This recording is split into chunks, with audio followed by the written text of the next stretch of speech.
Hello everyone, this is CJNovo992 and today we are back with another brand new video. Today's video isn't just a brand new video, it's actually going to be the first fan prediction of 2019. That's right, the football is finally back, the winter break is over. There's so much to break down in terms of team news. We finally have a bit of updates. Steven Gerrard's let a couple of things slip on what the potential team lineup could be, and some of the transfer rumours that we have discussed on this channel has been put to bed by Steven Gerrard, so we will be breaking that down in today's video as well. Before we dive any deeper, however, just in case you haven't already, as always, a friendly reminder to hit that subscribe button and help the nation get towards that 25k mark. Scotty Arfield, got to love the guy. Anyway, let's dive into today's video then, shall we? 3, 2, 1. Cowdenbeath versus Rangers. It's going to be the fourth round of the Scottish Cup, kicking off at 7:45 on Friday night. Now, this will be the first match since the winter break, and it's going to be exciting to see the players refreshed and raring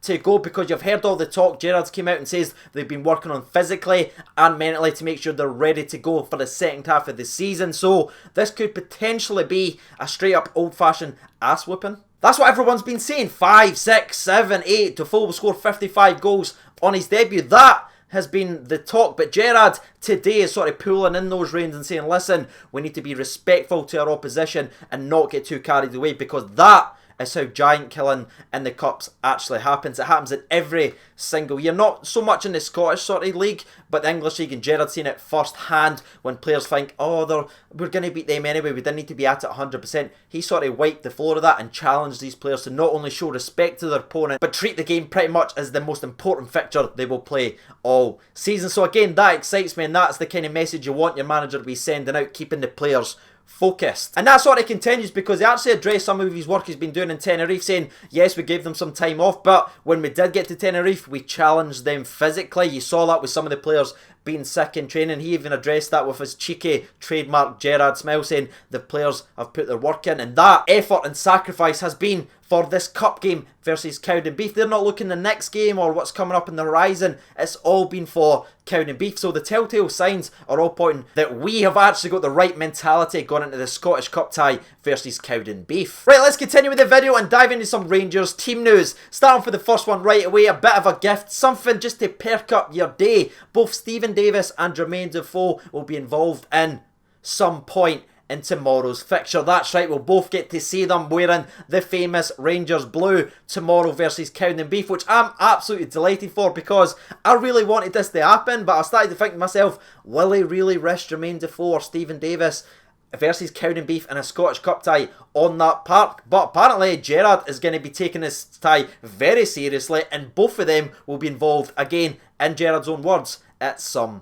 point. Not only does Gerrard work the media, but he also works fans as well, because I'm sitting here now absolutely delighted and buzzing that I will get to see both of them tomorrow night. If you've been following the latest videos on the channel about Joe Worrall, etc., I have a bit of news for you. Ravel, Morrison, it's all going to be broken down in this part of today's video. Let's call it the cleanup section.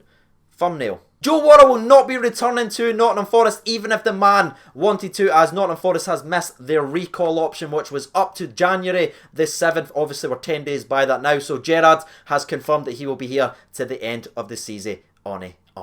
On. Ravel Morrison was quickly squashing, nothing in that at all. Rangers aren't even looking at the player, so that kills that Rangers rumour. And the second one was obviously Adam Lallana, which a betting website created the entire story. The same betting website that created the RVP to Glasgow Rangers story by making him odds-on favourites. Yeah, nothing in that. Gerrard squashed both rumours, so they are killed dead. And the last thing that Gerrard has ruled out was obviously Ross McCrorie going out on loan in this January transfer window. Not only with Dundee, what we spoke about in yesterday's video, but the option of Swansea, which was heavily rumoured. He has confirmed that he will be going nowhere. And I mean, he was very sharp and to the point, talking about this kid's a potential captain, and even addressed why he wasn't playing at the start of the season. He actually said when he came to the club that Ross McCrorie was hurt mentally because he was put in a bad situation, obviously addressing something that he had said previously about Graham Murray using him in the wrong position and using him incorrectly. Gerrard sort of doubling down on that and basically just confirmed the guy was just not quite right when he got to the football club, but they've been very careful with him, getting him ready physically and mentally, and he's been absolutely brilliant in training for the last 5 or 6 weeks, and that has been translated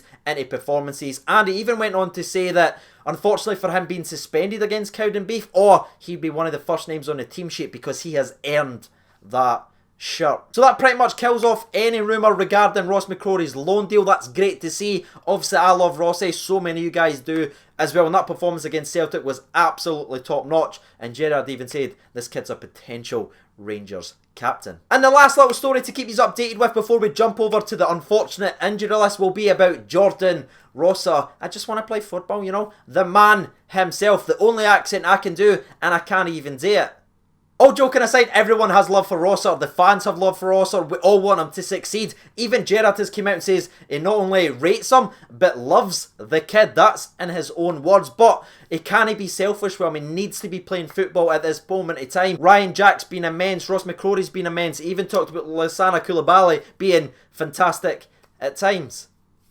Yeah. So the midfield was absolutely flooded, something we've already known. And Rossiter's just been unfortunate casualty being he's not been able to force his way into the squad. And Gerrard not only talked about Rossiter's future, but also ruled out the fact that he's not been injured in the last 3 months. He's actually been fully fit for 3 to 4 months, training every single day. So it's nothing to do with knocks or injury proneness. So with all that being said, he doesn't want to get rid of Rossiter for good. He doesn't want to just transfer him away. He wants to give him a loan deal, get him to build up that match fitness that he's never really had in his entire career at Rangers, just to give him games and see what the laddie can do, because it's no fair to just be sitting on the bench or even sitting in the reserve throughout your career. He wants to go out, get him some games, so he will be listening to offers involving some loan deals, whether it's the Dundee or any other club. Gerrard wants a good move for young Rossiter. So that will be it for the Rangers team news. Again, I would love to see your reactions in the comment section below to some of the stories that we've cleared up. How are you feeling about the transfer rumours that we squashed? Do you like the idea of Rossiter going loan? Let me know in the comment section below. That is why the channel exists. And while you're getting involved in the comment section below, let me know your thoughts and opinions. I will keep you updated with the injury list for tomorrow's game. Grezda, obviously, who was pictured everywhere hurting his ankle in Tenerife. It has been confirmed that it was ligament damage or a slight ligament damage, and he will be missing on quote for a few weeks. Someone else that's going to be missing for tomorrow's game, unfortunately, will be Connor Goldson, still recovering from that injury he had before the Celtic game. The man played through the injury because he was just unwilling to give up on the Glasgow Rangers against Celtic. He had to play in that game. He played with an injection, he played through the pain, and he played for the badge. But the club is making the decision to take him out for this game alone, rest him up and get him better for the second half of the season. So again, he will be missing for tomorrow's game, but he should be back pretty much for when the league kicks back up and running. But it isn't all doom and gloom. However, we've got BB with some positive news, saying he's fully fit and back training with the squad completely. It's not partial training, it is full training, but they're going to be smarter with BB this time. Give him a few minutes and the next game, slowly build his fitness back up so there's no chance of obviously a relapse in his injury. That's what happened the last time. He was out for a while, came straight back in, got injured. So they're going to be smarter with his management this time. Give him minutes, build his fitness back up to 90, then release the BB. And the good news sort of continues from there. Obviously, ending with the last 2 injury updates will be Jamie Murphy, who's progressing very, very well. And now it's not he's going to be out for the entire season. That isn't the case anymore. He could potentially come back before the end of the season. It will be late in the season, but there is a chance you will see Jamie Murphy this season, which is obviously great news and great for Jamie. Hopefully the man continues to progress. And last but not least, we have an update on Graham Dorrans himself. We finally have an update on where he is actually injury wise. Apparently he's progressing very well and he will be back at some point this season. January will be too soon and he may miss the entirety of February, but he is progressing well and Gerrard's confident you will see him again this season. So all things considered, it's not actually the worst injury updates that I've ever had to bring you in a video. The only major one obviously would be Grezda, which is the latest one, but the other ones we sort of knew, and we've got some positive news involving BB, Graham Dorrans and Jamie Murphy. Now it is time for the prediction. I'm going to give you mine first.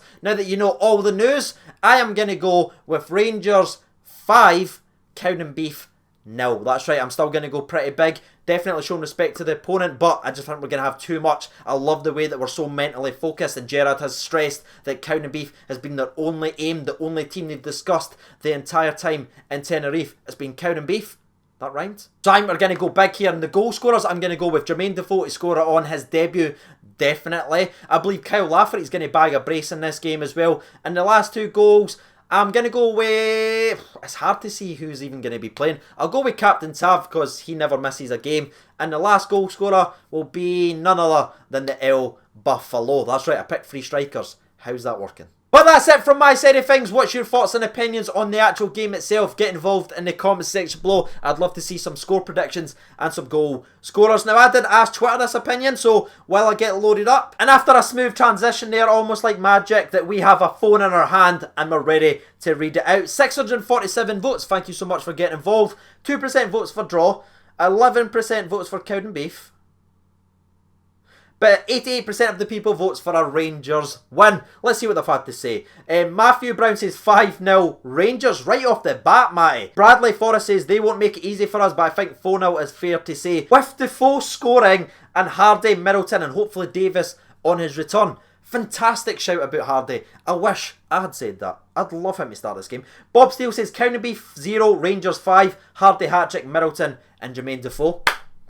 I'm an arsehole. I've actually forgot to do Hardy. After all the talks I've done and all the videos, I've not even picked him. Davey Gildea, I believe that's pronounced, sorry if it isn't, mate. He says, I won that defence, ripped a new arsehole.